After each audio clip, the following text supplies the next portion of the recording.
అందరికీ నమస్కారం. భాస్కర విహార్ యూట్యూబ్ ఛానల్కు స్వాగతం, సుస్వాగతం.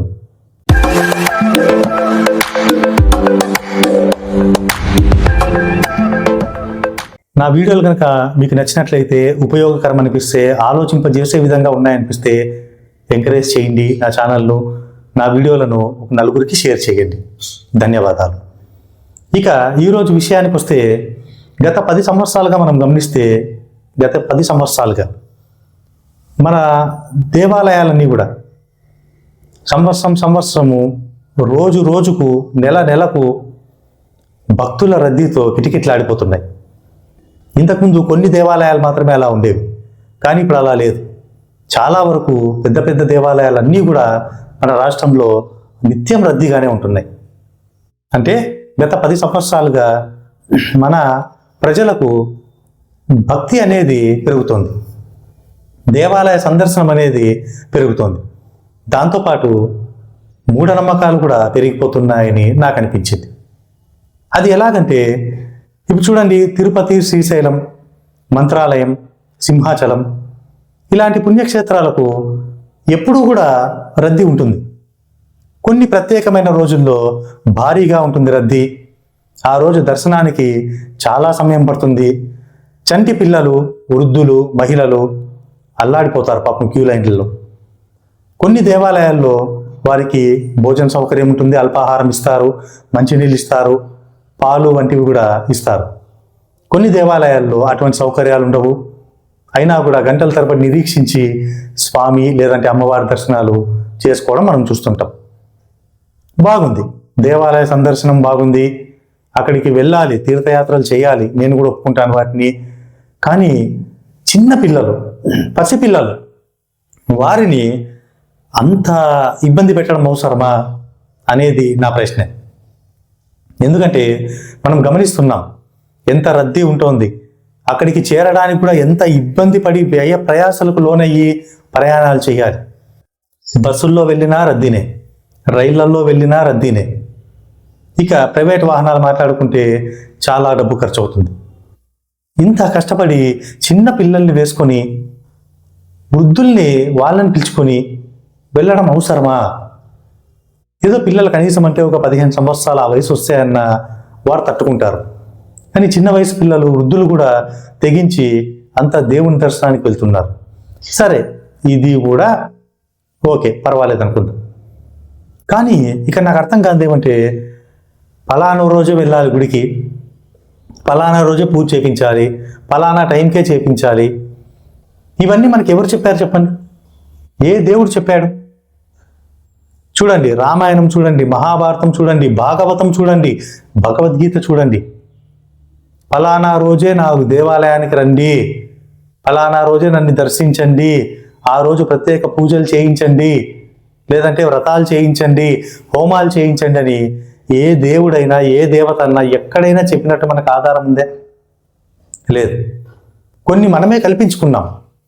సోమవారం అంటే శివుని గుడికి వెళ్ళాలి, శనివారం అంటే ఆంజనేయ స్వామి, విష్ణువు అంటే వెంకటేశ్వర స్వామి గుడికి వెళ్ళాలి, అలాగే శుక్రవారం, మంగళవారం అమ్మవారి గుడికి వెళ్ళాలి.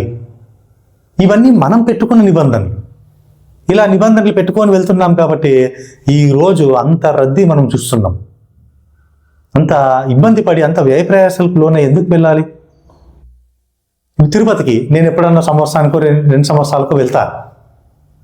ఒకవేళ రద్దీ లేని ఆ రోజులే నేను దర్శనానికి ఎంపిక చేసుకుంటా. శనివారమే వెళ్ళాలి వెంకటేశ్వర స్వామి గుడికి అని నేను నియమం పెట్టుకోను. ఎందుకంటే శనివారం మాత్రమే వెంకటేశ్వర స్వామి ఉంటాడా? మిగిలిన ఆదివారం నుంచి శుక్రవారం వరకు ఆయన ఉండడా? ఉంటాడు కదా. అందుకే మా ఊళ్ళో రాయదుర్గంలో కూడా వెంకటేశ్వర స్వామి గుడి ఉంది. అక్కడికి వెళ్ళి లక్షణంగా మహదానందంగా స్వామివారి దర్శనం చేసుకొని వస్తాం మేము. ఇంకా దగ్గరలో కూడా ఉన్నాయి మాకు వెంకటేశ్వర స్వామి గుళ్ళు. తిరుమలకు వెళ్ళి అక్కడ స్వామిని చూస్తేనే మనము ఆనందం పొందుతాము అనేది మనం మెంటల్గా ఫిక్స్ అయింటారు. కాబట్టి చాలామంది అక్కడికి వెళ్ళి చూస్తేనే ఆ యొక్క ఆనందానికి లోనవుతారు. నాకు అలా లేదు.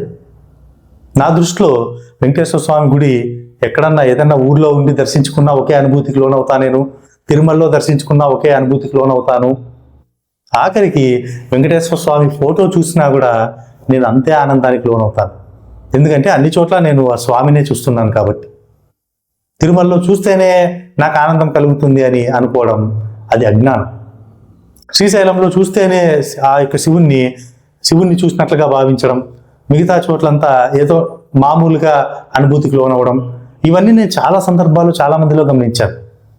అక్కడికే వెళ్ళాలి, పౌర్ణమికే వెళ్ళాలి, అమావాస్యకే వెళ్ళాలి, శుక్రవారమే వెళ్ళాలి, శనివారమే వెళ్ళాలి, సోమవారమే వెళ్ళాలి, ఈ పూజ అప్పుడు చేపిస్తేనే బాగుంటుంది, అప్పుడు చేపిస్తేనే ఫలితం వచ్చేది.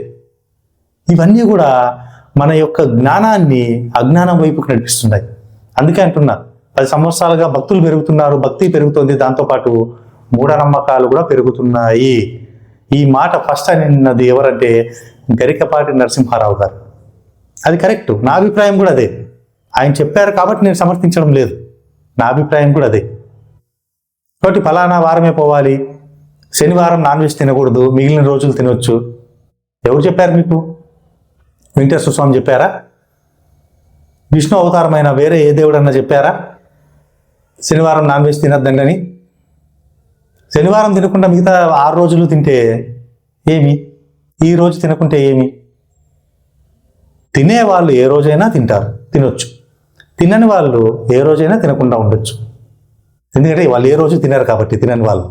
కానీ తినే వాళ్ళకు ఒక వారం ఏమి తినకూడదు, గ్యాప్ ఇవ్వాలని చెప్పి ఏ ప్రాతిపదికది, ఏ ప్రమాణం బట్టి చెప్తున్నారు?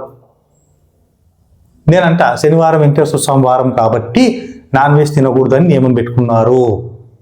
మరి సోమవారం శివుని వారం కదా, ఆ రోజు కూడా తినకూడదు. మంగళవారం ఆంజనేయ స్వామి వారం కదా, అమ్మవారి వారం కదా, ఆ రోజు తినకూడదు అంటా నేను. దేవుళ్ళకు వారాలతో పనేమండి? భక్తి ఇక్కడ ముఖ్యం, అంతేగాని దానికి తిండిని ముడిపెట్టడము, దానికి ఒక వారాన్ని ముడిపెట్టడం ఏంటి? దేవుణ్ణి దేవతలను ఎప్పుడైనా మనం దర్శించుకోవచ్చు, ఎక్కడికి పోకుండా ఇంట్లోనే ఉండి కూడా వారిని ప్రార్థించుకోవచ్చు, వారికి ఇంట్లో కూడా పూజలు చేసుకోవచ్చు, స్మరించుకోవచ్చు, భగవద్ ధ్యానం చేసుకోవచ్చు. అంతేగాని ఎక్కడ చూసినా బస్సులు రద్దీ, తర్వాత రైళ్లు రద్దీ, గుళ్ళ రద్దీ. మీరు ఆలోచించండి, ప్రశాంతంగా దర్శనం అవుతుందే? దర్శనం చేసుకున్న ఫీలింగ్ మనకు కలుగుతుందా? నిజం చెప్పండి. అంత రద్దీలో, అంత తోపులాటలో, అంత అరుపుల మధ్య, ఏడుపులు పెడబొబ్బుల మధ్య, ఈ పసిపిల్లల ఆక్రందనల మధ్య మీరు ఆ దేవుళ్ళని దర్శనం చేసుకున్నా ఏం సంతృప్తి కలుగుతుంది? మనల్ని మనం కవర్ చేసుకుంటాం, దర్శనం బాగా అయిందని. అది కవర్ చేసుకోవడమే తప్ప నిజంగా ఆ అనుభూతికి మనం లోనవం. ఎందుకంటే ఇంత కష్టపడిపోయి అక్కడ చూసి అబ్బా దీనికోసమే నేను ఇంత కష్టపడినా అని మనకు మనం సర్ది చెప్పుకోవడమే తప్ప ఏం లేదు. అదే మనం లోకల్గా మన ఊళ్ళల్లో ఉన్న దేవాలయాలు సందర్శిద్దాం, అక్కడ రద్దీ ఉండదు, హాయిగా ఎంతసేపు కూర్చున్నా అడిగే వాళ్ళు ఉండరు, ఎంతసేపు దర్శించుకున్నా ఇక చాలే పో అని తోసేవాళ్ళు ఉండరు. అది నిజమైన అనుభూతినిచ్చే దర్శనాలు అవి. అంతేగాని ఇలా చంటి పిల్లల్ని, వృద్ధుల్ని, ఆడవాళ్ళని ఇంత ఇబ్బంది పెట్టుకుంటూ, మనం ఇబ్బంది పడుతూ, అంత కష్టపడిపోయి దర్శనం చేసుకోవాల్సిన అవసరం ఏమి చెప్పండి?